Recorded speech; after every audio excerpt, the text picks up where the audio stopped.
काँग्रेसच्या विश्वजित कदम यांनी काल रात्रीमध्ये दिल्लीत वरिष्ठ नेत्यांची भेट घेतलेली आहे। विश्वजित कदमांची मल्लिकार्जुन खरगे आणि वेणुगोपाल यांच्यासोबत चर्चा झाली आहे। सांगलीमध्ये अनेक वर्षांपासून काँग्रेसचं अस्तित्व आहे, जागा सोडायला नको अशी त्यांनी भूमिका मांडली आहे। विश्वजित कदम यांनी वरिष्ठांसमोर आपली भूमिका मांडलेली आहे, तर सांगलीची जागा सोडायला नको कदमांनी वरिष्ठांसमोर ही भूमिका स्पष्टपणे मांडल्याचं माहिती मिळते।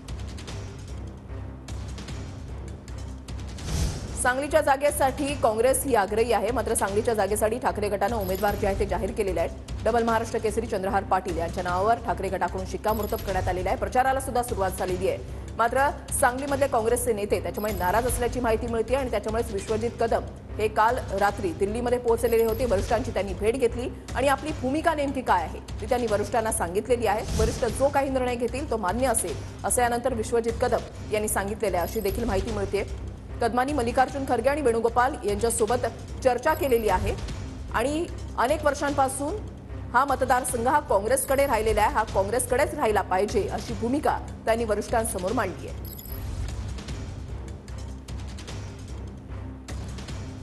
तर सांगलीच्या जागेचा वाद अजूनही कायम आहे। दिल्लीमध्ये काँग्रेस वरिष्ठांशी चर्चा जी आहे ती विश्वजित कदम यांनी केली आहे। विश्वजित कदम आणि विशाल पाटलांनी काल रात्रीमध्ये दिल्लीमध्ये वरिष्ठ नेत्यांची भेट घेतली।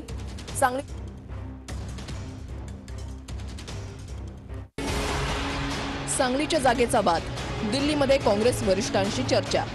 विश्वजित कदम विशाल पाटलांनी काल रात्री दिल्लीमध्ये वरिष्ठ नेत्यांची भेट घेतली। सांगलीच्या जागेबाबत कदमांची मल्लिकार्जुन खरगे, केसी वेणुगोपाल यांच्यासोबत चर्चा झाली।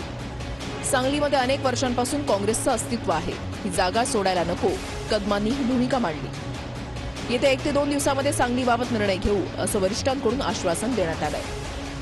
सांगलीतील मैत्रीपूर्ण लढतीच्या प्रस्तावावर देखील बैठकीमध्ये चर्चा झाली। मैत्रीपूर्ण लढतीचा मवियावर काय परिणाम होणार यावर चर्चेतून निर्णय घेतला जाईल। वरिष्ठांचा निर्णय आम्हाला मान्य असेल, विश्वजित कदम आणि विशाल पाटलांची ही भूमिका असल्याचं कळतंय।